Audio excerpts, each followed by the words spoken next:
Aku hanya memikirkan satu peraturan penting. Kenapa kau lakukan hari ini kalau kau bisa melakukannya besok? Few moments later.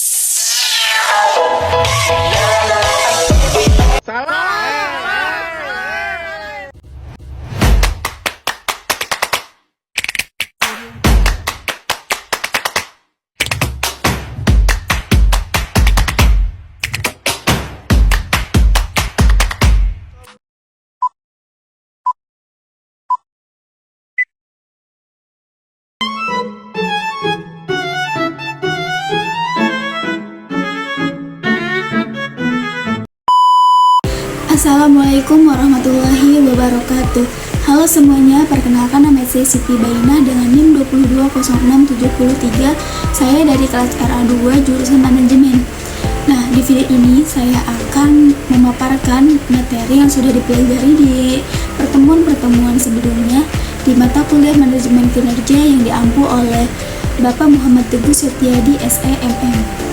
Materi yang akan saya paparkan ada 6. Yang pertama yaitu manajemen kinerja, kedua kepemimpinan kinerja, ketiga pendekatan sistem dalam manajemen kinerja, keempat model strategis planning, kelima teknik pengukuran kinerja, dan yang terakhir yaitu teknik strategi dan analisa kebutuhan kompetensi. Oke, langsung saja ke materi yang pertama. Di sini ada manajemen kinerja. Apa sih manajemen kinerja itu? Nah, jadi manajemen kinerja adalah proses sistematis untuk meningkatkan kinerja organisasi dengan mengembangkan kinerja individu dan tim. Nah, ini adalah cara untuk mendapatkan hasil yang lebih baik dengan memahami dan mengelola kinerja dalam kerangka tujuan yang direncanakan, standar dan persyaratan kompetensi yang disepakati. Menurut Armstrong 2009 menyatakan bahwa manajemen kinerja sebagai sarana untuk mendapatkan hasil yang lebih baik dari organisasi, tim, dan individu dengan cara memahami dan mengelola kinerja dalam suatu kerangka tujuan, standar, dan persyaratan-persyaratan atribut yang disepakati. Selanjutnya, manfaat manajemen kinerja. Di sini ada beberapa poin. Yang pertama yaitu untuk meningkatkan motivasi dan harga diri karyawan. Kedua, mempermudah penilaian dan pengembangan kompetensi. Ketiga, membantu organisasi dalam mencapai tujuan strategis. Dan yang terakhir yaitu meningkatkan transparansi dan akuntabilitas kinerja. Materi kedua akan membahas tentang kepemimpinan kinerja. Apa sih kepemimpinan kinerja itu? Nah, jadi gaya kepemimpinan kinerja itu merujuk pada perilaku dan strategi yang diterapkan oleh seorang pemimpin dalam mempengaruhi, memotivasi, dan mengarahkan anggota tim dan bawahannya untuk mencapai tujuan organisasi. Menurut Kartono, gaya kepemimpinan kinerja adalah perilaku dan strategi yang merupakan kombinasi filsafat, keterampilan, sifat, dan sikap yang sering diterapkan oleh pemimpin ketika mencoba mempengaruhi karyawannya. Selanjutnya ada tujuan kepemimpinan kinerja. Tujuan utama kepemimpinan kinerja adalah mengarahkan, memotivasi, dan memfasilitasi anggota tim atau organisasi untuk mencapai tujuan bersama secara efektif dan efisien. Namun ada beberapa tujuan spesifik dari kepemimpinan kinerja. Yang pertama yaitu mencapai visi dan misi organisasi. Kedua, menciptakan iklim sosial yang baik. Ketiga, menetapkan prosedur kerja yang efektif. Keempat, mengorganisasi diri kelompok. Kelima, memotivasi dan menginspirasi tim. Dan yang keenam, meningkatkan kinerja pegawai. Materi ketiga di sini membahas tentang pendekatan sistem dalam manajemen kinerja. Pendekatan sistem dalam manajemen kinerja adalah suatu cara mengelola dan mengevaluasi kinerja organisasi dengan melihatnya sebagai suatu kesatuan sistem yang terdiri dari komponen-komponen yang saling berinteraksi melalui input, proses, output, bahkan umpan balik dengan tujuan meningkatkan efektivitas dan efisiensi pencapaian tujuan organisasi. Selanjutnya, komponen sistem. Di sini ada 4 komponen sistem. Yang pertama input, yaitu sumber daya yang masuk ke dalam sistem seperti bahan baku, informasi, dan tenaga kerja. Kedua, proses, yaitu aktivitas yang dilakukan untuk mengubah input menjadi output seperti produksi, pemasaran, dan keuangan. Ketiga, output, yaitu hasil yang dihasilkan oleh sistem seperti produk, jasa, dan informasi. Dan yang terakhir yaitu umpan balik, informasi yang dikembalikan ke sistem untuk memperbaiki kinerja, seperti umpan balik dari pelanggan atau hasil evaluasi kinerja. Materi keempat di sini membahas tentang model strategis planning. Model perencanaan strategis adalah kerangka kerja yang digunakan oleh organisasi untuk merancang, melaksanakan, dan mengevaluasi strategi demi mencapai tujuan jangka panjang. Terdapat berbagai model perencanaan strategis yang dapat diterapkan, namun tergantung pada karakteristik dan kebutuhan organisasi. Nah, 3 model utama yang sering digunakan dalam proses perencanaan strategi yaitu model linear, model adaptif, dan model interpretatif. Saya akan menjelaskan model-model tersebut. Yang pertama, model linear. Model linear adalah pendekatan perencanaan strategis yang sistematis dan berurutan, di mana organisasi menetapkan tujuan terlebih dahulu, kemudian mengembangkan strategi dan rencana implementasi untuk mencapainya. Selanjutnya, model adaptif. Model adaptif adalah pendekatan dinamis perencanaan strategis yang lebih fleksibel dibandingkan model linear. Model ini menekankan kemampuan organisasi untuk menyesuaikan strategi mereka dengan perubahan lingkungan eksternal yang dinamis. Dan yang terakhir, model interpretatif. Model interpretatif berfokus pada cara organisasi memahami dan menginterpretasikan informasi yang ada untuk merumuskan strategi. Model ini lebih banyak digunakan dalam organisasi yang kompleks dan memiliki banyak pemangku kepentingan dengan kepentingan yang beragam. Materi kelima di sini membahas tentang teknik pengukuran kinerja. Pengukuran kinerja adalah proses di mana organisasi menetapkan parameter hasil dan dicapai oleh program, investasi, dan akuisisi yang dilakukan. Proses pengukuran kinerja seringkali membutuhkan penggunaan bukti statistik untuk menentukan tingkat kemajuan suatu organisasi dalam meraih tujuannya. Tujuan mendasar dibalik dilakukannya pengukuran adalah untuk meningkatkan kinerja secara umum.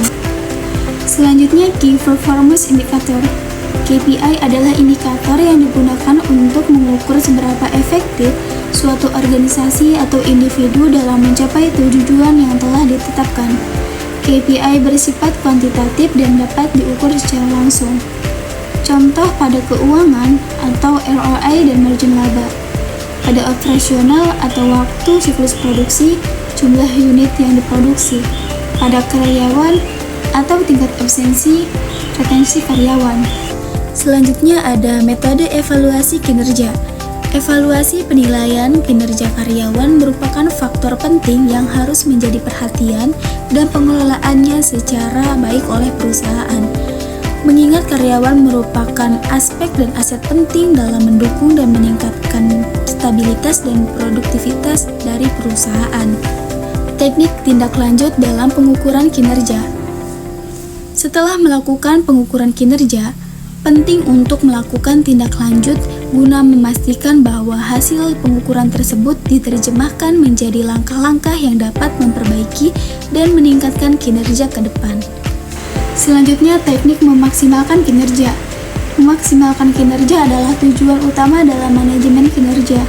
Beberapa teknik yang dapat digunakan untuk memaksimalkan kinerja dalam organisasi yaitu yang pertama, pemberdayaan karyawan.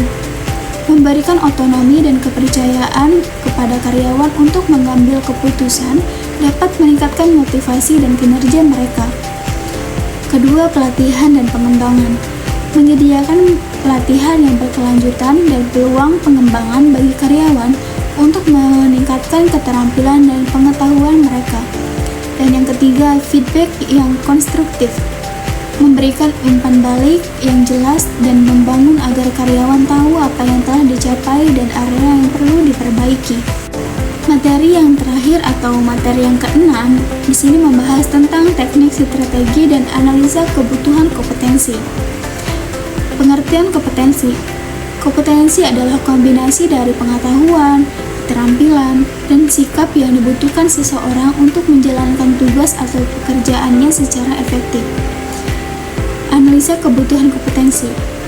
Analisa ini bertujuan untuk mengetahui kesenjangan antara kompetensi yang dimiliki karyawan saat ini dengan yang dibutuhkan untuk menjalankan pekerjaan atau mencapai tujuan organisasi. Yang selanjutnya, teknik analisa kompetensi.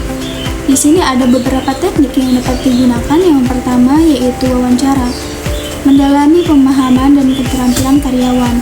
Kedua, observasi langsung, melihat bagaimana karyawan menjalankan tugas sehari-hari. Dan yang terakhir, kuesioner dan survei, mengumpulkan data dalam jumlah besar secara efisien. Selanjutnya, strategi pengembangan kompetensi. Ada beberapa poin strategi untuk mengembangkan kompetensi. Yang pertama, pelatihan dan workshop untuk meningkatkan keterampilan teknis atau soft skill. Kedua, coaching dan mentoring, memberikan bimbingan secara personal. Ketiga, rotasi pekerjaan, memberikan pengalaman di posisi berbeda. Keempat, e-learning, pembelajaran mandiri secara online. Dan yang terakhir, komunitas praktik, forum diskusi antar profesional dalam bidang yang sama. Selanjutnya, mengembangkan kompetensi. Di sini ada beberapa cara untuk mengembangkan kompetensi. Yang pertama yaitu melalui pelatihan, kedua belajar mandiri, ketiga praktik langsung, keempat mentoring dan coaching, dan yang kelima umpan balik dan evaluasi diri. Adapun perencanaan pengembangan kompetensi, yang pertama yaitu menyusun rencana pengembangan pribadi, kedua menentukan tujuan jangka pendek dan panjang, dan yang ketiga mengukur perkembangan. Selanjutnya di sini ada soft skill dan hard skill. Soft skill adalah kemampuan interpersonal dan intrapersonal yang berkaitan dengan cara seseorang berinteraksi, berkomunikasi, dan menyelesaikan masalah secara efektif dalam lingkungan kerja. Contoh soft skill itu ada beberapa. Yang pertama yaitu komunikasi yang efektif, kepemimpinan, dan kerja tim. Nah, kalau hard skill itu adalah keterampilan teknis dan spesifik yang dapat diukur dan biasanya diperoleh melalui pendidikan formal, pelatihan, dan pengalaman kerja langsung.